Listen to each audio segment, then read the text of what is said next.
આમ આદમી પાર્ટીએ એ આવ્યા ત્યારે કીધું તું અમે રાજનીતિના શુદ્ધિકરણ માટે આવીએ છીએ, ભ્રષ્ટાચારનો ભ પણ અમને લાગુ નહીં પડે. એને બદલે અત્યારે આખું બોરિંગમાં એ લોકો કરી ગયા ભ્રષ્ટાચારમાં. એ આપણી નજર સામે છે. તમારે જીતવું હોય તો આ પ્રકારનું જનૂન કેળવવું પડે અને જનતાનો વિશ્વાસ કેળવાય એવા તમારે વાયદા વચન નહીં પણ એવા નક્કર આયામો આપવા પડે. કોંગ્રેસ તો ક્યાંય ચિત્રમાં જતું નહીં. કટી પતંગ જેવી એની સ્થિતિ હતી. એ ગમે એ ઉકરડો પર ખાપકે એવી હતી. નાવિક વગરની નાવ ભાગ્યે જ કિનારે પહોંચે, બાકી ગળથોલિયા ખાય. કોંગ્રેસની હાલત એવી હતી બેન અને થઈ કે આ લોકોની આઈડિયોલોજી સત્તા ઉપર રહેવાની છે. હવે સત્તા ઉપર રહેવા, હવે સત્તા નથી ત્યારે શું સ્થિતિ થશે? ત્યારે સત્તા પહેલા પણ તમારા 8 ધારાસભ્યો ભારતીય જનતા પાર્ટીમાં ભળી ગયા હોય તો હવે સત્તા નહીં હોય ત્યારે શું નહીં થાય મને તમે કહો. આ સ્થિતિમાં તમે એમ કહો છો કે આનું હારનું કારણ શું?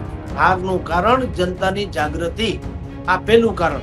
બીજા કારણ કે જે તમે વાયદા વચન કરો છો, તમને ચૂંટણી જીતવા માટે બોલવામાં બહુ ઉમળકો થાય છે પણ તમને ખબર નથી જનતાની અહીંયા જે છે ને ફ્લોપીમાં ફિટ થઈ જાય છે. તમે જે બોલો છો એ પછી તમે નથી કરતા તો એને મોકો આવે ત્યારે એનો વેર લે છે. નમસ્કાર, વાઇબ્સ ઓફ ઇન્ડિયામાં આપનું સ્વાગત છે. આજે દિલ્હી વિધાનસભાના રિઝલ્ટ્સ હતા અને રિઝલ્ટ્સ આવી ગયા છે. ભાજપને ક્લિયર મેજોરિટી મળી ગઈ છે અને આમ આદમી પાર્ટી જે છે એ હારી ગઈ છે. આમ આદમી પાર્ટીના જે મુખ્ય ગણાતા જે અરવિંદ કેજરીવાલ જે છે એ પણ હારી ગયા છે. 3000 જેટલા મતોથી તેઓ હારી ગયા છે. ત્યારે હવે દિલ્હીમાં સીએમ ચહેરો કોણ બનશે? ભાજપ જે છે એ જીતી ગઈ છે અને ત્યારે આ જ બધા મુદ્દે આજે આપણે ચર્ચા કરશું. ચર્ચામાં આપણી સાથે જોડાઈ ગયા છે વરિષ્ઠ પત્રકાર Jagdish Mehta sir. Jagdish Mehta sir, vibes of ઇન્ડિયામાં આપનું ખૂબ ખૂબ સ્વાગત છે.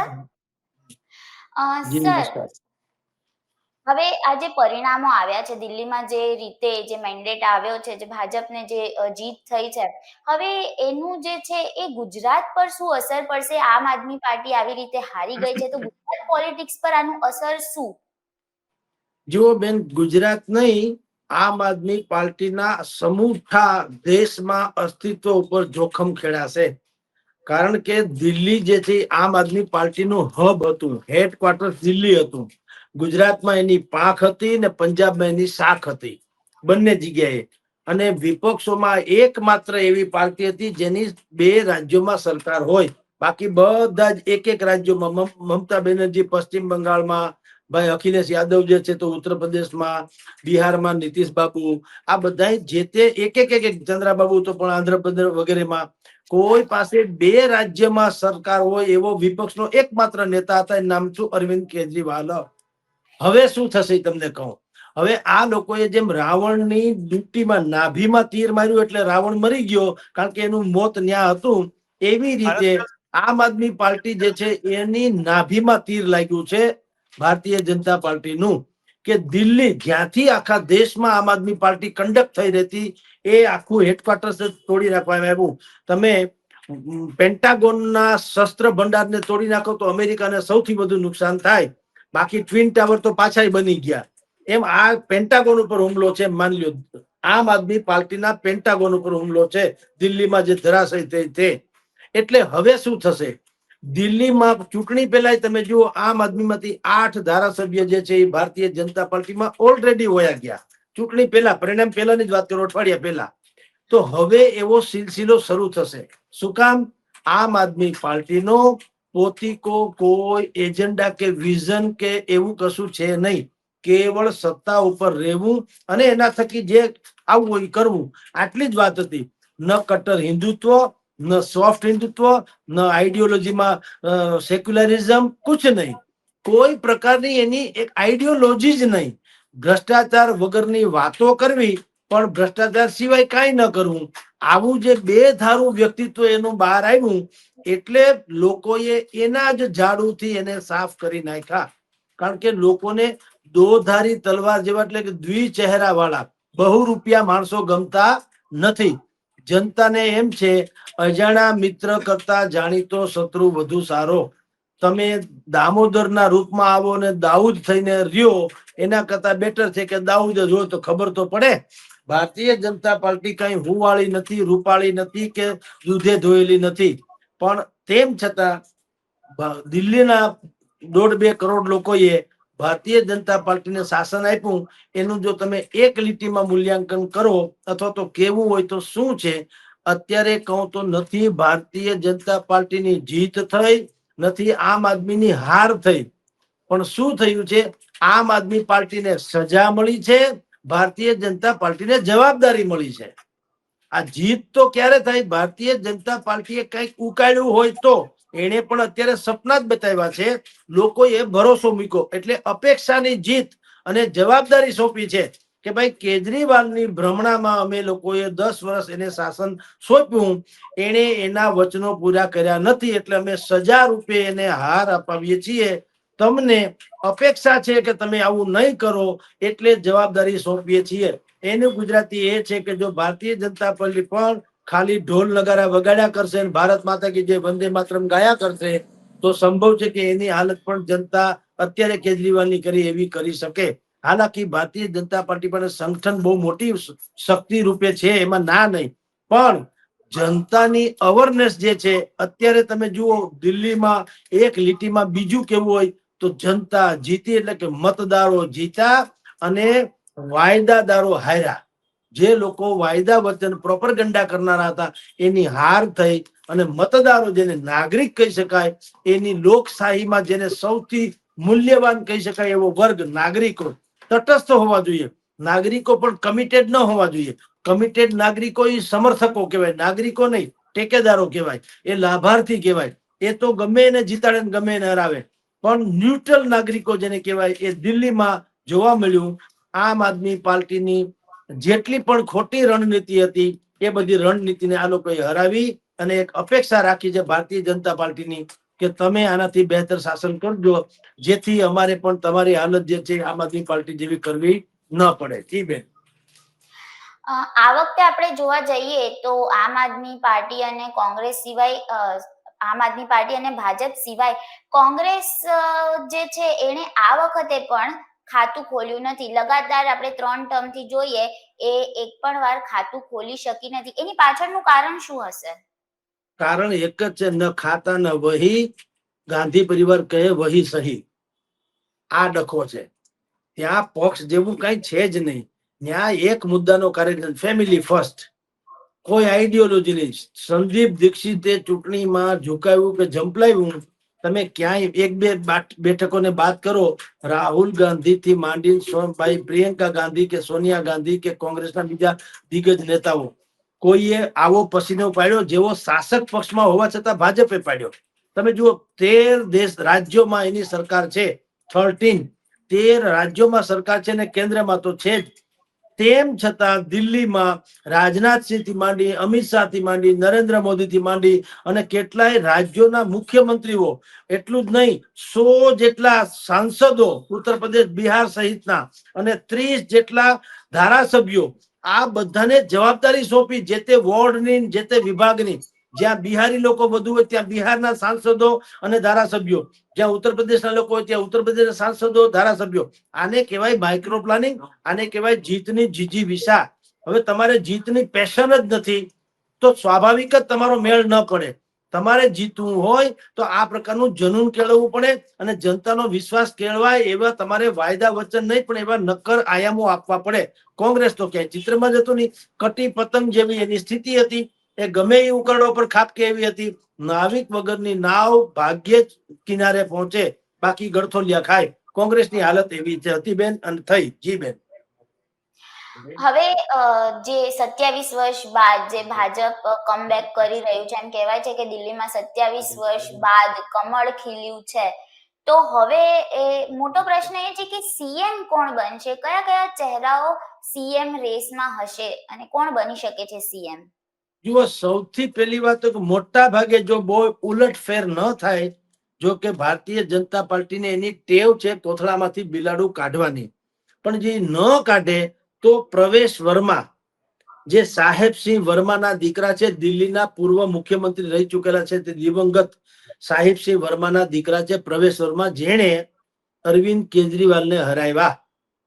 તો મોટા ભાગે મેં કીધું ને એ દાવેદાર તો છે સૌથી હોટ, પણ મેં આપને કીધું તેમ ભારતીય જનતા પાર્ટીને જયારે જીતી જાય છે પછી બીજા બધા બહુ આયામો ખેડવાની ટેવ છે. એટલે તમે ને હું જેના ચક્કર લગાવીએ કે જેના અત્યારે નામ બોલીશું એના કરતા ક્યાંક જુદું જ નીકળે એવી સંભાવના છે. પણ છતાંય જે અત્યારે બજારમાં જે નામો રખડે છે કે બોલાય છે એમાં સૌથી પહેલું પ્રવેશ વર્મા છે, બીજું મનોજ તિવારી છે, ત્રીજું મીનાક્ષી લેખી છે, ચોથું તમારી જાણ ખાતર બેન બાંસુરી સ્વરાજ જે સુષ્મા સ્વરાજજીની દીકરી છે.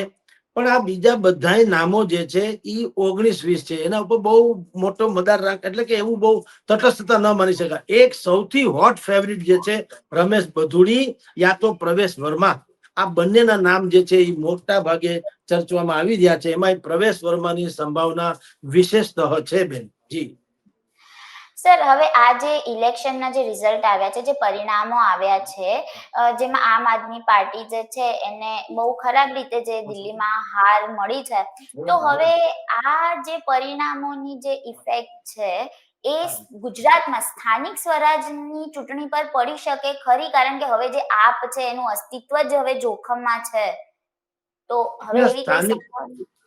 ગુજરાતમાં સ્થાનિક સ્વરાજ્યની ચૂંટણીમાં આમ આદમી લગભગ તો ચિત્રમાં નથી એના જેવી અત્યારે પણ હાલત છે. જે લડત થવાની કોંગ્રેસ વર્સિસ ભાજપ એવી જ થવાની છે. આમ આદમી પાર્ટી બહુ નથી, એકાદ બે સેન્ટરને બાદ કરતા તો બહુ અસર એને કારણે નહીં પડે.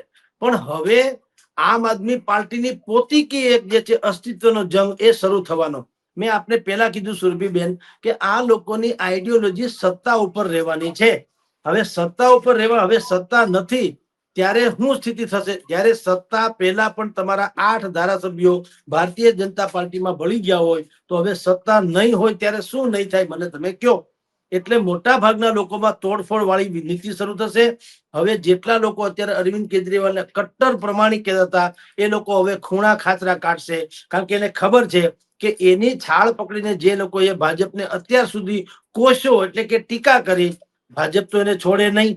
અરવિંદ કેજરીવાલ સહિતના 4 લોકો જે છે જામીન ઉપર છે અત્યારે. હમણાં તમે લખી રાખજો થોડાક સમયમાં એનો પાછો જેલવાસ શરૂ થવાનો.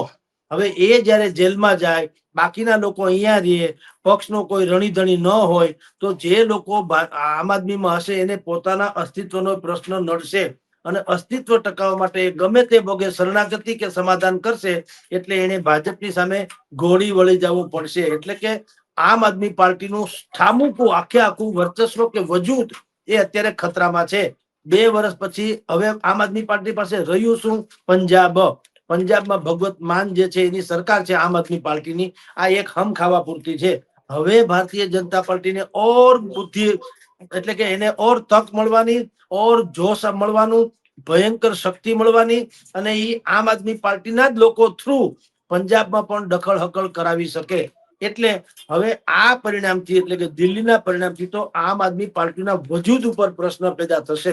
જી સર, એવા કયા કયા કારણો હોઈ શકે જેમાં આમ આદમી પાર્ટી જે છે એ એટલી બધી પાછળ પડી ગઈ, નબળી પડી ગઈ કે આવા રિઝલ્ટ્સ આવ્યા છે કે તેમને કરારી હાર આપણે કહી શકીએ? કારણ કે જેટલા બી મોટા દિગ્ગજ નેતા આપણે જોઈએ આમ આદમી પાર્ટીના, એ બધા હાર તરફ જ જઈ ચુક્યા છે. આતિશી જે છે એક જે મુખ્યમંત્રી જે છે હતા અને અત્યારે પણ છે વર્તમાનમાં, એ જ એક જીત્યા છે. બાકી બધા આપણે મનીષ સિસોદિયા જોઈ લઈએ, અરવિંદ કેજરીવાલ જોઈ લઈએ, સત્યેન્દ્ર જૈન જોઈ લઈએ, આ જેટલા બી જે મોટા મોટા ચહેરા છે બધા હારી ગયા છે. તો આનું કારણ શું છે?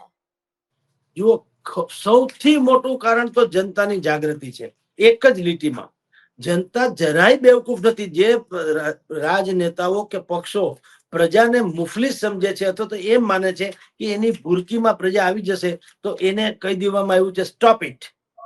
દિલ્હીની જનતાએ સમૂચા દેશને આ મેસેજ આપ્યો છે, જનતા જાગી ચૂકી છે. નંબર 1 સૌથી પહેલી વાત તો એ કે અને એ જરૂરી હતું લોકતંત્રમાં. અત્યાર સુધી લોકતંત્રના નામે નેતા તંત્ર અને પક્ષ તંત્ર જ ચાલ્યું, લોકતંત્ર હતું જ નહીં. લોકતંત્રનું ખાલી નામ હતું. પ્રજાતંત્ર એ આપણે બધાના સોણલા સ્વપ્ન છે. હજી સુધી તો આપણે જોયું નથી. અત્યાર સુધી શું આવ્યું? વેવ્સ ચાલ્યું. પંડિત નહેરુ, એના સિવાય કોઈ વિકલ્પ નહીં. 54 વર્ષ ખેંચી કાઢ્યા કોંગ્રેસે હિન્દુસ્તાનની રાજનીતિમાં. પછી જનતા દળ આવ્યું, છીના ઝપટી થઈ, પચાવી ન શક્યા સત્તા. ઘડીક રાજનાથજી આવે ને ઘડીક ફલાણાજી આવે ને મોરારજી દેસાઈ આવ્યા ને છીના ઝપટી ભાઈ આવ્યા, વીપી સિંહ આવ્યા, રાજીવ ગાંધી ને આવ્યા, એમાંથી છીના ઝપટી થઈ કેટલું પણ થયું આપણે બધા જાણીએ છીએ, બધો એનો રાજનીતિનો આખો આયામ. પહેલી વખત 2014 થી કેન્દ્રમાં મોદી સરકાર આવી ત્યારે વેવ્સ તો હતો જ, ચહેરો હતો, પણ લોકોને એમ લાગ્યું, આશા અપેક્ષા કે કોઈક એવો કર્મઠ માણસ આવ્યો છે જે દેશની તાસીર ને તકદીર બે બદલવાને સક્ષમ છે.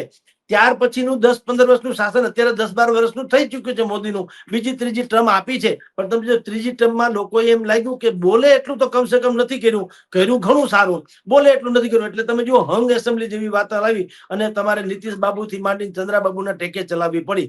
એટલે આ સ્થિતિમાં તમે એમ કહો છો કે આનું હારનું કારણ શું? હારનું કારણ જનતાની જાગૃતિ, આ પહેલું કારણ. બીજા કારણ કે જે તમે વાયદા વચન કરો છો, તમને ચૂંટણી જીતવા માટે બોલવામાં બહુ ઉમળકો થાય છે, પણ તમને ખબર નથી જનતાની અહીંયા જે છે ને ફ્લોપીમાં ફિટ થઈ જાય છે. તમે જે બોલો છો એ પછી તમે નથી કરતા તો એને મોકો આવે ત્યારે એનો વેર લે છે. આમ આદમી પાર્ટીએ આવ્યા ત્યારે કીધું તું અમે રાજનીતિના શુદ્ધિકરણ માટે આવીએ છીએ, ભ્રષ્ટાચારનો ભ પણ અમને લાગુ નહીં પડે. એને બદલે અત્યારે આખું બોરિંગમાં એ લોકો કરી ગયા ભ્રષ્ટાચારમાં. એ આપણી નજર સામે છે. તમે એમ કીધેલું, તમે એટલે આમ આદમી પાર્ટીના કેજરીવાલ આની મંડળી, એ બધાએ શું કીધું હતું? અમે સરકારી સંસાધનોનો ઉપયોગ જ નહીં, દુરુપયોગ તો પછીની વાત છે, ઉપયોગ સુધા નહીં કરીએ. અમે બિલકુલ શાલીનતાથી વર્તશું, ટ્રસ્ટીશીપથી ચલાવશું, એટલે કે માલિક ભાવથી નહીં. અને અમે ટ્રામમાં આવશું, મેટ્રો ટ્રેનમાં આવશું, બસમાં આવશું, રિક્ષામાં આવશું. પ્રધાન હોય તો ક્યાં હો ગયા? અમે તો સેવકો છીએ, અમે તો કઈ સત્તાના માલિક તો છીએ નહીં. લાલ લાઈટ માથે નહીં રાખીએ. ઘણી બધી આવી વાતો કરી હતી જે તમારા ને મારા મન મસ્તિષ્ક ઉપર અસર કરે. ઓહો, હિન્દુસ્તાનની પ્રજાએ એવું પહેલી વખત કલ્પના કરી કે આવી પણ રાજનીતિ હોઈ શકે જે આપણા કલ્પનામાં હતી. તો બધાએ ઓળઘોળ થઈને એને મત આપ્યા. 70 માંથી 67 બેઠક, 70 માંથી 62 બેઠક. કારણ કે બધાને એમ લાગ્યું કે આ માણસો કઈ કરશે અને સરકાર એને હેરાન કરી રહી છે. સરકાર એટલે મોદી સરકાર કે કેન્દ્ર સરકાર. એટલે 2 વખત ભૂરકી છાટી, લોકો ઓળઘોળ થઈ ગયા. પણ હવે એનું ચરિત્ર બહાર આવ્યું કે આ એ જ વ્યક્તિ છે જે સંસાધનોનો દુરુપયોગ ઉપયોગ નતો કરવાની વાત કરતો હતો. દુરુપયોગ તો દૂરની વાત, એને બદલે એને 80 કરોડનો શીશ મહેલ બનાવ્યો. આ લોકોએ જોયું નજરે સામે કે તમે સ્વયં આમ આદમી કહેતા હતા પોતાની જાતને, તમે કોમન મેનની જેમ રહેવાની વાત, તમારે શીશ મહેલ બનાવવાની ક્યાં જરૂર છે?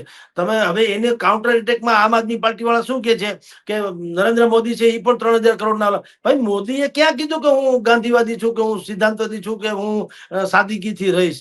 એ તો તમે જાણો છો, તરગાળા વાળાની જેમ આખા અઠવાડિયામાં એક દિવસમાં 4 ડ્રેસ તો બદલે જ છે. તો એ તો છે, એ છે, એ કે છે ભાઈ હું ટેસડા કરું રહું. એને એમ નથી કીધું કે હું દુરુપયોગ કે સદુપયોગ નહીં કરું. જે પ્રધાનમંત્રીને કરવું જોઈએ એ કરે છે. તમે હું બધા જાણીએ છીએ એના કપડા તમને મને ભલે ગમે કે ન ગમે, પણ રેકોર્ડ ઉપર એવી વાત છે કે એના પગારમાંથી એના કપડા હિવરાવે છે. હવે એને કઈ બૈરા છોકરા છે નહીં તો કપડામાં એને ઘણાને શોખ હોય, ભલે પહેરે. અને આમ પણ આવો જ માણસ હોવો જોઈએ ને. તમે જઈએ હોય તો તમે જુઓ, એ ગલબા જેવા હોય, તમે તૈયાર થઈને ફરે. ગલબા જેવા એટલે રેડીમેડ હોય છે. તો આમ લગર વગર હોય થોડો સારો લાગે. આમ પણ જે આપણા દેશને છાજે એવો, મહાસત્તાને છાજે એવો માણસ હોવો જોઈએ, તેમાં કઈ ખોટું નથી.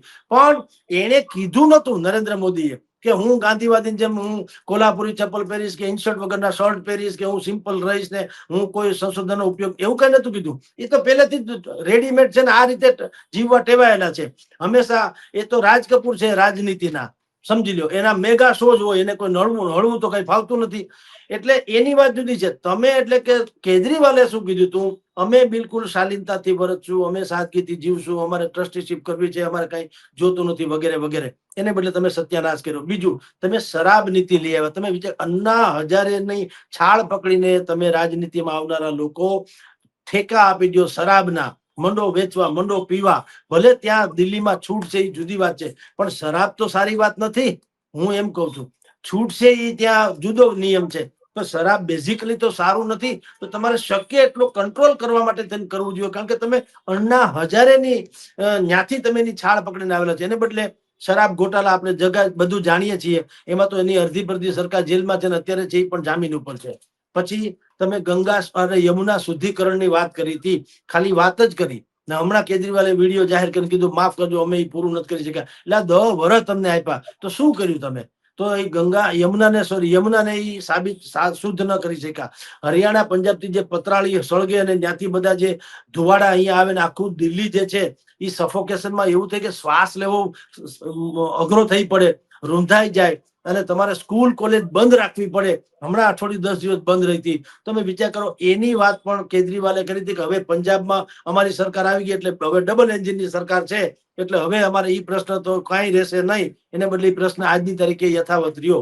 એને કીધું અમે બસમાં મહિલાઓની સુરક્ષા માટે થઈને લેડીઝ કમાન્ડોઝ મૂકીશું, જેથી કોઈ માણસ નિર્ભયા જેવો કોઈ કાંડ ન થાય. કોઈ કાળો કાગડો આવ્યો નથી, બસના ઠેકાણા નથી. જે વસ્તુ એને કીધું મોહલ્લા ક્લિનિક, હવે મોહલ્લા ક્લિનિકમાં એક બે એને બનાવ્યા સેમ્પલ પીસ જેવા. તમે આપણે મકાન લેવા જઈએ તો આખે આખું બિલ્ડિંગ હોય 10-20 માળનું, અને એમાં 500 ફ્લેટમાં એક સેમ્પલ હોય પીસ.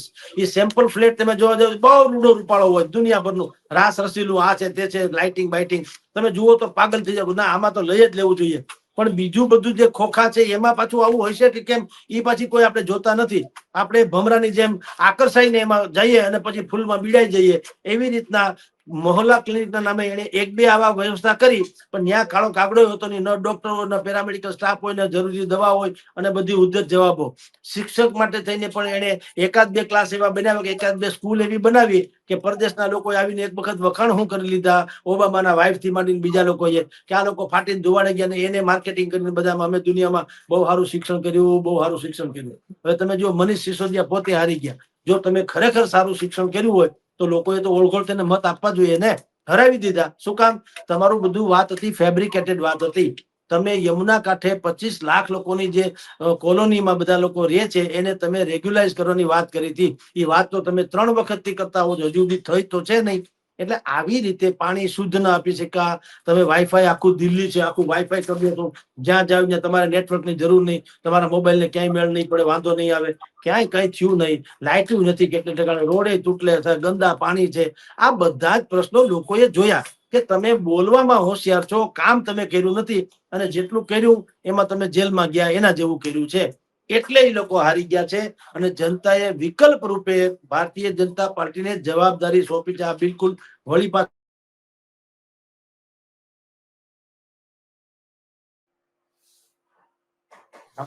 અને આમ આદમી પાર્ટીને હરાવી નથી, આમ આદમી પાર્ટીને સજા કરી છે. આ બે શબ્દ યાદ રાખજો. આમ આદમી પાર્ટીને ત્યાંની દિલ્હીની પ્રજાએ સજા કરી છે, અને ભાજપને સત્તા સોંપી છે, એટલે કે જવાબદારી સોંપી છે.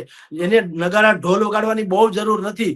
એને પણ આ પ્રકારે પરફોર્મન્સ બતાવવું પડશે, નહીં તો જનતા પોતાના ઝાડુથી, આમ આદમીનું ઉછીનું લેવાની જરૂર નથી, પોતાના ઝાડુથી બધાને સાફ કરી નાખશે. જી બેન.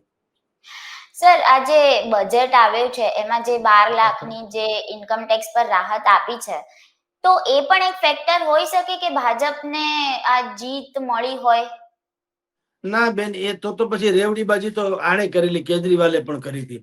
હવે લોકોને બેન ખબર પડી ગઈ કે આ બધી જે તથાકથિત લાભ બાદ છે એ બધી ક્ષુલ્લક લાભો છે.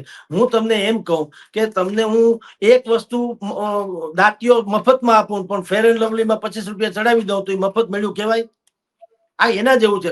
કોઈને કઈ ફાયદો કઈ ભગવાન બચાવે, કઈ થતું નથી. ગરીબી ને બેરોજગારી આ બધા બેલેન્સ કરતા હોય છે.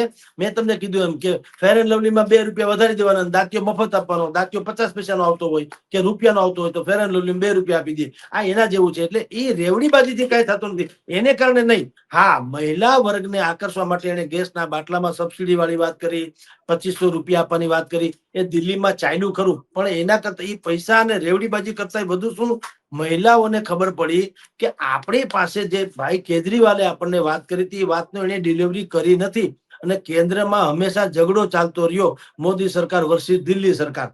તો લેટ્સ સી, આને કાઢો. આ ભાઈ પાંગળા છે, કઈ કામ કરી શકતા નથી, જેલમાં જાય છે, જેમ તેમ નવટંકી કરે છે. એના કરતા બેટર વે ડબલ એન્જિનની સરકાર હોય તો કમસે કમ આપણે પછી એને ઠપકો તો આપી શકીશું. અત્યારે કેજરીવાલને જયારે કોઈ ઠપકો આપતા હોય નાગરિકો, ત્યારે હંમેશા કહેતા, જુઓ ને આ એલજી ક્યાં અમને હેકે કામ કરવા દે છે, જુઓ ને આ કેન્દ્ર સરકાર ક્યાં અમને હેકે કામ કરવા દે છે. આવું ડિંડક કરીને ઉભા રહેતા. હવે ઈ પણ નીકળી ગયું. ભાજપ વાળા હવે કોઈ કાળે છટકી શકે એમ નથી. એટલે હું તમને કહું છું કે અત્યારે આજે ભલે નાચી કૂદી લે, પણ એને બિલકુલ ગંભીરતાથી આ દિલ્હીને સર કર્યું છે, એ જાળવી રાખવા માટે તેને ઓર મહેનત કરવી પડશે જીતવા કરતા પણ. જી બેન. Jagdish Mehta sir, vibes of ઇન્ડિયાને આપનો કિંમતી સમય આપવા બદલ ખૂબ ખૂબ ધન્યવાદ. Thank you.